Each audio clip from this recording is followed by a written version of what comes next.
இப்போ எனக்கு ஒரு சகோதரி ஞாபகத்துக்கு வர்றாங்க. உங்கள் எல்லாருக்கும் அந்த சகோதரி தெரியும்.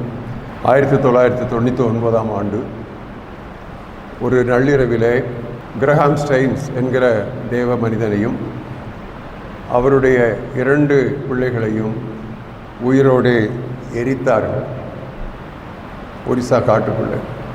நாங்கள்லாம் அந்த காடுகள்லாம் பார்த்துருக்குறோம். ஒரிசாவில் ஜீப்பை பூட்டி எரித்தாங்க. அவங்க வெளியே ஓட முடியாது. ஜீப்பை பூட்டி எரித்தாங்க.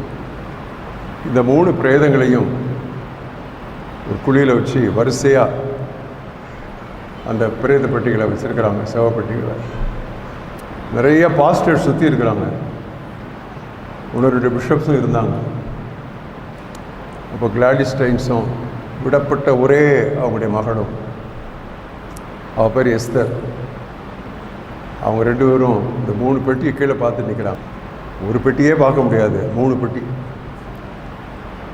எரிஞ்சாச்சு. என்னத்தை எடுத்து வச்சாங்களோ தெரில, சாம்பல் ஆகியாச்சு. அப்போ அந்த அடக்காராதனை நடத்துகிற பாஸ்டர் கிளாடிஸ் அம்மையாரை பார்த்து ஒரு கேள்வி கேட்குறாங்க, என்ன பாட்டு பாடுவாங்க? அப்போ அந்த அம்மா ஆங்கிலத்தில் ஒரு பாட்டு சொன்னாங்க. Because he lives, I can face tomorrow. Because he lives, all fear is gone. Because I know he holds the future, and life is worth the living because he lives. என்ன பாட்டு பாட சொன்னது? I can face tomorrow. நாளை நான் தைரியமாக சந்திப்பேன், ஏனென்றால் அவர் ஜீவிக்கிறார். ஜீவிக்கிறார், இயேசு ஜீவிக்கிறார்,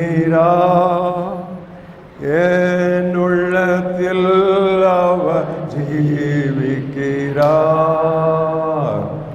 பத்தில் என்னல் துணையவரே, என்றென்றும் ஜீவிக்கிறார்.